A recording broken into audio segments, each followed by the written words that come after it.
এবার আমি বিয়ে করলে মামুনের মা বুড়িকে বিয়ে করতে চাই, কারণ এই বুড়ির কাছে গেলে বুড়ি বুঝতে পারবে যে আমি ছেলে না বড়, তখন বুড়ি এটা সামলাইতে পারবে কিনা আমি এটা দেখতে চাই। এই বুড়িকে আমি বিয়ে করতে চাই, কারণ তার ছেলে বুড়ি বুড়ি বিয়ে করে টাকা হাতে বিয়ে করতে পারতাছে না, কোনো জায়গায় গিয়া ঠাই পাইতেছে না, ছোট ছোট মাইয়াগো ধরে দৌড়া ছাড়ে আর করে। কয়দিন লাইলার পিছে করছে, লাইলার কাছে আর চান্স পায়নি, মানে লাইলার চান্স হুয়ায় এখন আইছে মোহনা। জঘন্যতম কথাবার্তা ভাই।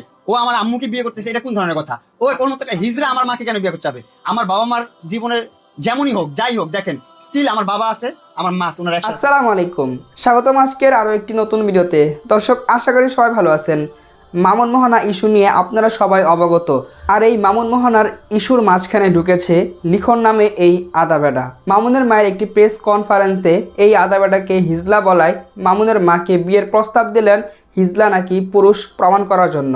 লিখনের এই বিয়ের প্রস্তাবের উত্তর কী দিলেন মামুনের মা, জানতে এই ভিডিওটি সম্পূর্ণ দেখুন। আশা করি সম্পূর্ণ দেখবেন, তাহলেই বিস্তারিত জানতে পারবেন। আর এই ভিডিওগুলো দেখানোর আগে আপনাদের কাছে আমার ছোট্ট একটি রিকোয়েস্ট, এখনও যারা আমাদের চ্যানেলটি সাবস্ক্রাইব করেননি, নিত্য নতুন ভিডিওর আপডেটগুলো সবার আগে পেতে চ্যানেলটি সাবস্ক্রাইব করে সঙ্গেই থাকুন। আর এখন চলুন কথা না বাড়িয়ে আমরা এক এক করে ভিডিওগুলো দেখে আসি।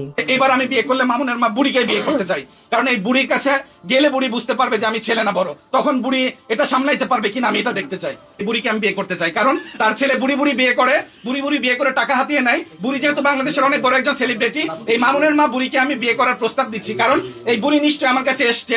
তাছাড়া বুড়ি আমার জেন্ডার নিয়ে কিভাবে কথা বলে, কারণ বুড়ি যদি আমাকে না খুলে দেখে ততক্ষণ তো সে বিলিভ করতে পারবে না। এই জন্য আমি আমার জেন্ডার প্রমাণ করার জন্য বা আমি পুরুষ কিনা এটা প্রমাণ করার জন্য এই বুড়িকে বিয়ের অফার দিলাম, এবং আমি এই বুড়িকে বিয়ে করব। আমি যেহেতু সোশ্যাল প্ল্যাটফর্মে একজন অ্যাক্টিভ পারসন, সোশ্যাল প্ল্যাটফর্মে আমার অসংখ্য ভিডিও মাস্ক ছাড়া আছে।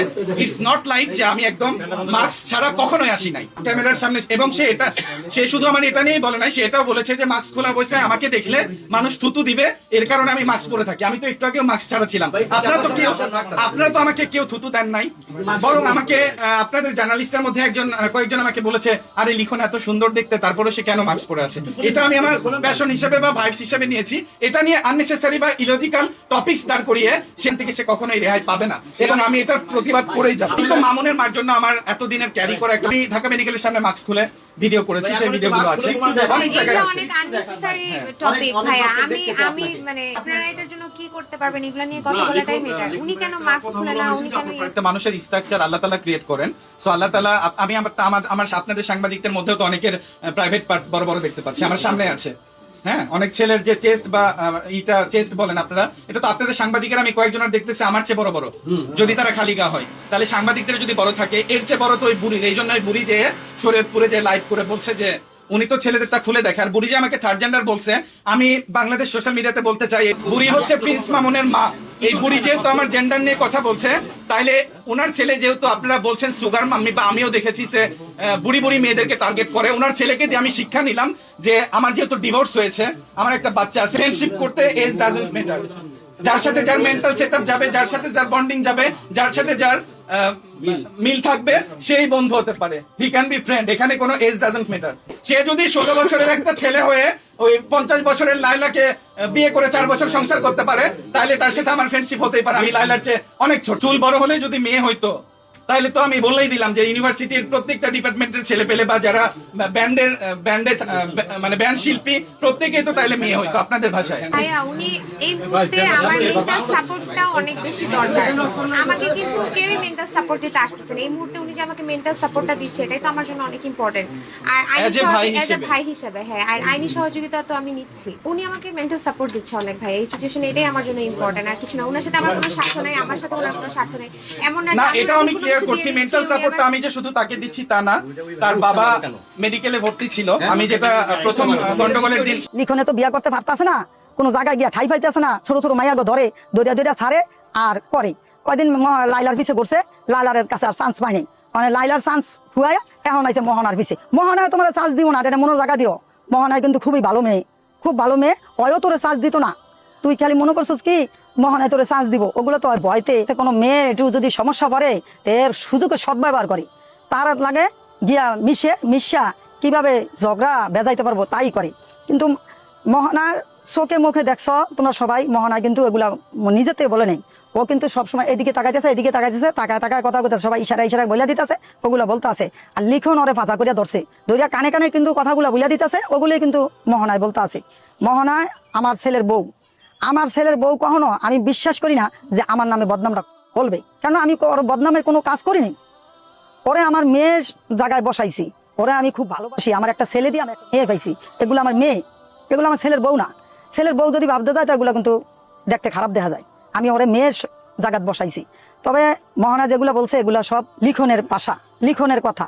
এই লিখনে নিজে চিন্তা করেন একবারও যে আমার তো পিছনে ব্যাকগ্রাউন্ড আছে, আমিও তো একটা দোষী। আরে তোর যদি ভালো হতি, তোর এত বড় একটা ড্যাংডেঙে মায়া থাকতে, তোর মা থাকতে, তুই কেন মেয়ে পিছে পিছে ঘোরস? কেন তুই মানুষের বদনাম কয়া ঘোরস? তুই মামনের পিছে কেন লাগছস? মামনে কি তোর ফাঁকা দান কোন দাম মইদা সরাই ভাঙ্গালাইছে নাকি? তুই কেন মামনের পিছে ঘুরবি? তুই কেন মামনের পিছে লাগবি? আবার এক একজনে কয় সতীন, এই আমারে নিবি না তোর জামাই লিগা নিবি, কয়ে দিস আমারে। ও এখন বুঝতে পারতেছে যে আমি কথাগুলা ঠিক বলি নাই। তবে আমি মোহনারে একটা কথা বলতে চাই, মা, পরের কথা নিয়া নিজের সংসার ঠিক, সব ঠিক। তুমি যা হইছে না হইছে সব বাদ, তুমি আমার ঘরের বউ, আমার ঘরে আসো, যা আছে সমস্ত তোমার মারে বুঝাই দিয়াইবা। আমি যখন আমার বাসায় ঢুকছো তখন আমি বলছি যে মোহনা, তোমার বিয়ে হয়েছে, তুমি আমার বাসায় একটা সুতা আনবা না। আমি তোমার এই কথাটা বলছি না? তুমি তারপরও তোমারগুলো আনছো, আমারগুলো সব বিক্রি করে দিচ্ছি, তোমারগুলো আমি সুন্দর করে রাখছি, তোমার কোনো একটা জিনিস নষ্ট হইতে দেয়নি।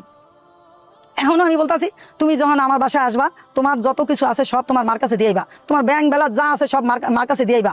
মামন তোমার বিয়া করছে, মামন তোমার খাওয়াইবো, তোমার মামন বরণ পোষণ দিব, তোমার সবকিছু মামন করবো। মামন না করলে আমি আছি, আমি করবো তোমারে। তারপরও তুমি কারো কথায় তুমি সংসারের ভিতরে সংসারটা অশান্তি করে না, আর সংসারটা নষ্ট করে না। তুমি আমার ছেলের বউ, তুমি আমার মা, তুমি আইসা পারো। তুমি আসলে আমি খুব খুশি হবো, আমি খুব ভালো থাকবো। তুমি তো কও যে হ্যাঁ টাকা দিলে হে পিতায় না, আমি কিন্তু মোহনা তোমার বলছি যে তোমরা যদি ঝগড়া না করো তাহলে আমার মনটা অনেক ভালো লাগে। আমি একটা হার্টের রুগী, আমার হার্টের সমস্যা, আমার এই মেরুদণ্ডের আড্ডি ক্ষয় হয়েছে, আমি অনেক অসুস্থ। যখন ওরা দেখতাম কি খুশি হয়েছে, তখন আমার মনটাও খুশি লাগছে, ভালো লাগছে। তখন মোহনার আমি বলছি মোহনা, তোরা যদি ঝগড়া না করস তাহলে আমার থেকে খুব ভালো লাগে। আর এই ঝগড়া করলে আমার মনটা আর ভালো লাগে না। কার ঘর আছে যদি ছেলের বউ যদি ঝগড়া করে, কোনো মার মনটা কি ভালো লাগবো? তখন তো মার মন অবশ্যই খারাপ থাকবো। কি টাকা পয়সায় কি সবকিছু হয়ে যায়? টাকা পয়সা সবকিছু হয় না। টাকা যার ঘরে না আছে হ্যাঁ আরো ভালো আছে। তোমাকে টাকা থাকিয়া তোমরা আরো বেশি করতেছো, তোমার টাকা পয়সা কিছু লাগবে না। মামনের যা আছে তা ধরেই তুমি খাইবা, তা ধরেই চলবা। মামন যদি তোর না খাওয়ায় আমি খাওয়াবো। জঘন্যতম কথাবার্তা ভাই। ও আমার আম্মুকে বিয়ে করতেছে, এটা কোন ধরনের কথা? ও কোন মতো একটা হিজড়া আমার মাকে কেন বিয়ে করতে যাবে? আমার বাবা মার জীবনের যেমনই হোক যাই হোক, দেখেন স্টিল আমার বাবা আছে, আমার মা আছে, ওনারা একসাথে থাকে।